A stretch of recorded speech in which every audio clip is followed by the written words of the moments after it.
Apples Never Fall is officially streaming on Peacock, and although the series adapts Liane Moriarty's book of the same name, it makes some significant changes to the source material.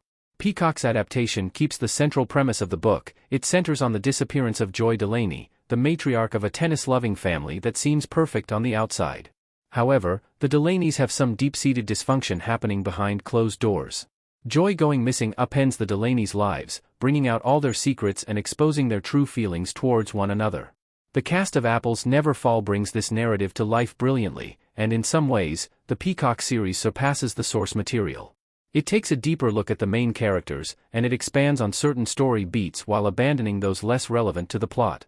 The adaptation ramps up the intensity of Joy's disappearance and return, and it even changes the ending of Apples Never Fall to tie things together more neatly. The Apples Never Fall show doesn't open with someone dying. It keeps the ominous image of Joy's bike. Annette Bening as Joy riding her bike in Apples Never Fall. Image credit, Jason Boland/Peacock. Apples Never Fall opens with an ominous description of Joy Delaney's bicycle in both the show and book, but the latter kicks off with someone taking the bike off the side of the road and later dying. This is an odd turn of events that's never really explained in Moriarty's novel. This is likely why the Peacock series removed this aspect of the source material even though it left the bike as a red herring. 24. The Apples Never Fall book isn't set in Florida, or even the US. The book takes place in Australia.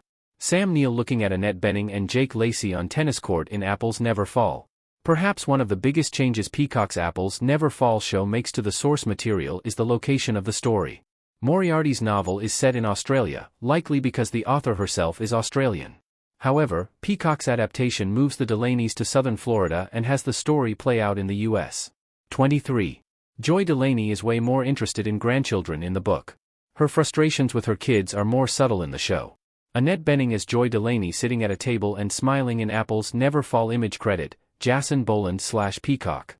Joy Delaney's loneliness and resentment towards her children is present in both versions of Apples Never Fall, but the book gives readers a closer look at her internal monologue, and it highlights a slight obsession with grandchildren. In the Peacock series, Joy doesn't seem nearly as invested in her children's romantic relationships, nor does she get bitter or disappointed over their lack of kids. In the novel, this plays out differently. Joy is frequently thinking about grandchildren, and she gets disappointed by her kids' lack of luck on the love front. 22. There aren't as many outside perspectives in the Peacock series. Apples Never Fall's main characters get more attention.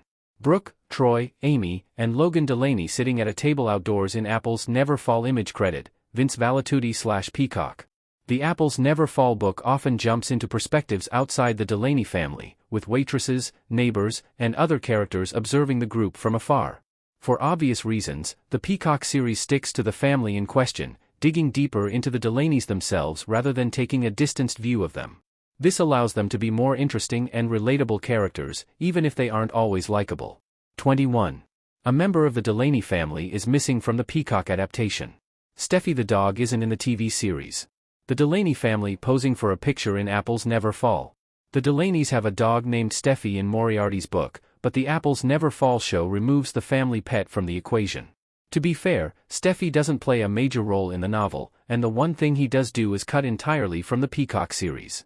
It likely would have been difficult to have a dog on set, so it's not surprising that Apples Never Fall's creators worked around this particular detail.